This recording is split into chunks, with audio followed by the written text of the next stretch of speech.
یہاں آج ایک عالم پریس کلب میں تشریف لائے اور قربانی کے موضوع پہ جہاں بات چل رہی تھی، ایک صاحب نے سوال کیا کہ کسی سے انہوں نے سنا کہ جی کٹے کی جو قربانی ہے وہ لگتی نہیں ہے۔ یہ سوال یہاں پہ ہم مشتاق صاحب جو کہ ایک عالم دین ہیں ان کے سامنے رکھتے ہیں۔ جناب مشتاق صاحب۔ اعوذ باللہ السمیع العلیم من الشیطان الرجیم ومن البقرہ سنائیں۔ اللہ پاک نے قرآن مجید میں سورۃ الانعام آیت نمبر 143 144 ان دو آیتوں میں ذکر کیا ہے۔ سمانیتا پہلے آیت میں ذکر کیا بھیڑ اور بکری کا، 8 جانور ہیں سمانیتا من الضأن اثنین ومن المعز اثنین۔ 8 جانوروں کا ذکر ہے جن کی قربانی اللہ کے نبی کے دور میں، صحابہ کرام کے دور میں ہوتی ہے۔ ان میں بھیڑ بکری یہ ہو گئے جوڑا جوڑا، کیونکہ اللہ پاک نے فرمایا کہ ازواج جوڑا جوڑا۔ بھیڑ 2 قسم کی یعنی کہ مذکر اور مؤنث، بکری 2 قسم کی مذکر اور مؤنث، اور آگے فرمایا من البقر اثنین، اور اونٹ اور گائے بھی 2 قسم کی مذکر، دونوں کے اقسام کی، گائے ہو میل ہو فیمیل ہو، ہاں جی میل فیمیل۔ یہ 8 قسم کے جانور ہیں جن کا ذکر ہے قربانی کا سورۃ الانعام کی آیت نمبر 143 144 میں۔ اب اس میں بھینس کا ذکر نہیں ہے۔ بھینس احادیث کے اندر ذکر ہے کہ حلال ہے، اس میں کوئی شک نہیں ہے۔ احادیث میں اور بھی کافی جانوروں کا ذکر ہے جو حلال ہے، جیسے ہرن ہے، یہ بھی حلال ہے۔ تو ہر حلال جانور قربانی نہیں لگتا، کیونکہ قربانی وہی جانور ہم کر سکتے ہیں جو اللہ کے نبی نے کیا، کیونکہ اللہ پاک نے نبی کو ہمارے لیے اسوہ حسنہ قرار دیا ہے۔ لقد کان لکم فی رسول اللہ اسوۃ حسنہ، پیغمبر کی زندگی تمہارے لیے اسوہ حسنہ ہے۔ پھر صحابہ کرام کو اللہ پاک نے قرآن کریم میں فرمایا کہ صحابہ کرام کی زندگی تمہارے لیے اسوہ حسنہ ہے۔ نہ اللہ کے نبی کے دور میں کٹے کی قربانی کی ہے اللہ کے نبی نے یا کسی صحابی نے، نہ صحابہ کرام کے دور میں کٹے قربانی کی ہے کسی صحابی نے۔ اس سے ثابت ہوتا ہے کہ قربانی کے لیے جو مخصوص جانور ہیں بھیڑ بکری گائے اور اونٹ، یہی جانور ذبح ہو سکتے ہیں۔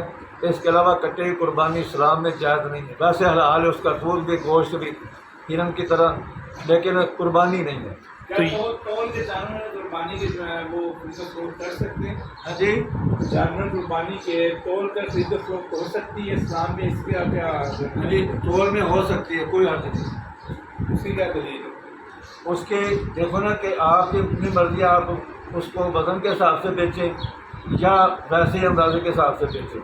اب اسلام میں جانور خرید و فروخت کا ذکر ہے، اس میں کوئی ایسی حدیث نہیں ہے کہ آپ اس کو وزن کر کے نہیں بیچ سکتے، ویسے بیچنا ہے۔ جس کی وضاحت نہیں ہے اس کے اندر ہمیں جانا نہیں چاہیے، کیونکہ اسلام میں وضاحت نہیں ہے نا کہ آپ توڑ کے نہیں بیچ سکتے یا بیچ سکتے ہیں۔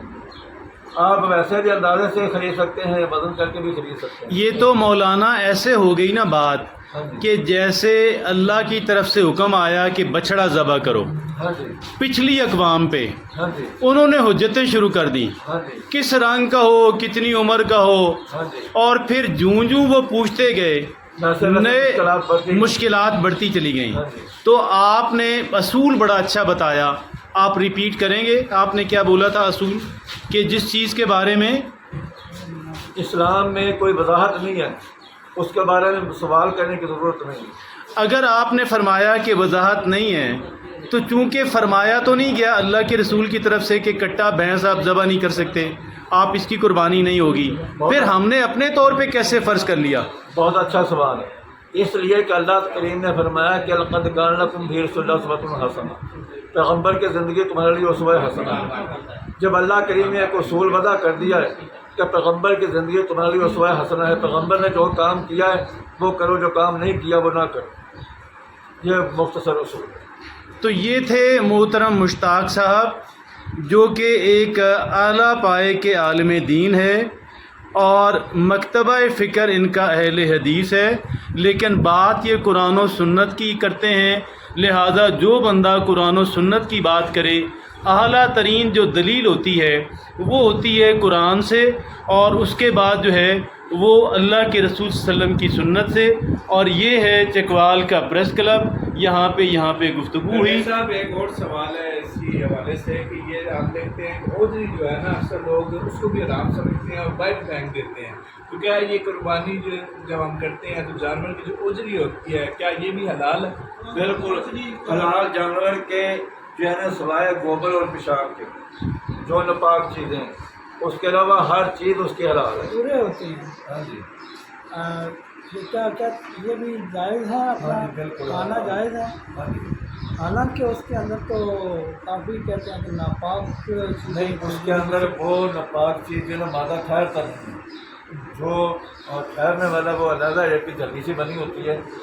پیشاب جو ناپاک قطرے ہوتے ہیں وہ ایک جلدی کے اندر ٹھہرتے ہیں وہ پورے کے اندر نہیں ٹھہرتے. اگر جو چیز ان کے ساتھ منسلک ہوتی ہے کیا وہ بھی جائز ہے؟ نہیں جو اس کے ساتھ منسلک ہے نا جس کے اندر کوئی چیز ٹھہرتی ہے مادہ ناپاک وہ نہیں وہ حرام. جاتی ہے پھر نہیں. میرا عرض کرنا تھا کہ جو عضو تناسل ہے کیا ویسے چلیں ایک تو دل کی بات ہے نا کراہت میں سمجھ گیا وہ حرام ہے. حرام ہے. وہ حرام ہے تو اور جی کوئی سوال ہے؟ کیونکہ عضو تناسل جو ہے نا وہ جلدی بنی ہوتی ہے پیشاب کی وہ اس کے ساتھ منسلک ہوتا ہے.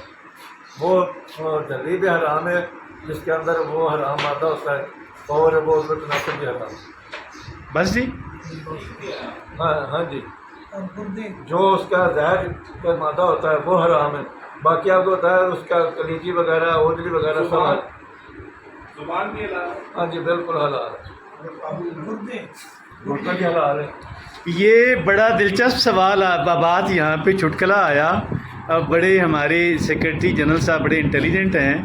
وہ کہتے ہیں زبان حلال ہے اگر قابو میں رہے تو. اور یہ بات تو ویسے زبان کا قابو میں ہونا جو ہے اور یہ بے انتہا اہمیت کا حامل ہے. اور جن افراد کی زبان قابو میں نہیں رہتی بات کی جانوروں کی بات کی وہ معاشرے کے اندر فساد کا سبب بنتے ہیں. تو لہٰذا زبان کو قابو رکھنا جو ہے شاید تمام تر باتوں سے زیادہ اہمیت کی حامل ہے. بہرحال یہ تو بات تھی مزاح کی. اجازت چاہتے ہیں. اللہ حافظ و ناصر.